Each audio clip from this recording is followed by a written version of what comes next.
Good day to the Philadelphia Eagles faithful. Absolute ripper to have you all here, the fans who actually get the strategy and know the game isn't just won on the grass, but in the front office at Novacare Complex too. Before we dive into this massive financial chess game, you know the drill. Smash that like button, chuck a comment down below with "In Howie we trust," and make sure you're following the channel so we can keep having these high-level chats about our boys. The Philadelphia Eagles are, right now, the most fascinating study in the whole NFL. While the rest of the league was trying to copy the old Patriots way, Howie Roseman went and built the Eagles way, a roster-building doctrine that basically tells traditional salary cap logic to bugger off. But every bit of magic comes with a price tag. The news floating around the league and the data from over the cap is enough to make your eyes pop. Philadelphia is currently lugging around $48,032,213 in dead money, and that figure could skyrocket to a massive $80 million in the near future.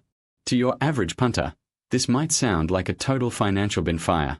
But for those who follow Roseman's genius, which is a bit risky at times, this is just the cost of keeping a Super Bowl window wide open.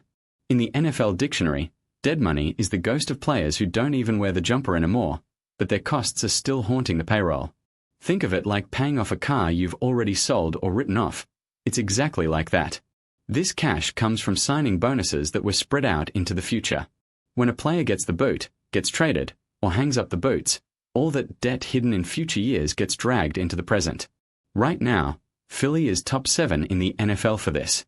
With over $48 million tied up in blokes who aren't even taking the field, the team is technically playing with one hand tied behind its back when it comes to signing new talent. But is it really that bad? Looking at the list, you can see exactly where the win now strategy cost us. Bryce Huff is the biggest weight at $16.6 million. A free agency punt that didn't quite fire, leaving a nasty scar on the cap. Then you've got Darius Slay at $13.2 million and James Bradbury at $7.7 million. That's the price of the elite secondary that got us to Super Bowl 57. Roseman pushed those payments back using void years to keep the team in the hunt, and now the bills arrived. Even Brandon Graham is on there at $4.4 million, but no one in Philly is complaining about paying that legend. It's just the leftover from a deal made so he could finish as an Eagle. It's no fluke that blokes like Joe Burrow and Stephen Jones are talking about Philly's books. Burrow hit the nail on the head. They convert salary to bonus, push it to the back, and then do it all over again. When the owner of your biggest rival, the Cowboys, starts chirping about how you manage your cash, you know you're doing something that's getting under their skin. The Eagles' way lets the team stack stars in every spot while keeping the immediate cap hit low.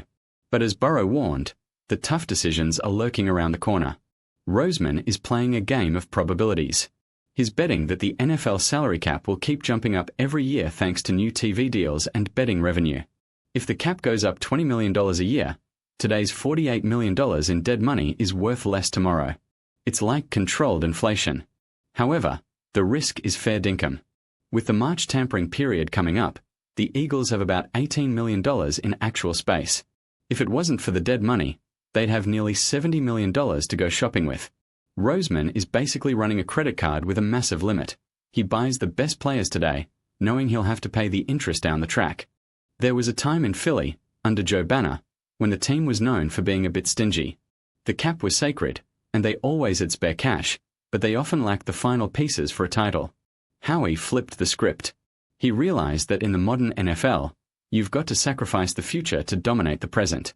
This $48 million mountain is the leftover from 2 Super Bowl trips in 4 years. For the fans who saw the team lift the trophy or come bloody close recently, that's a price they'll pay with a grin. The forecast of this hitting $80 million suggests more veteran cuts or aggressive reshuffles are coming.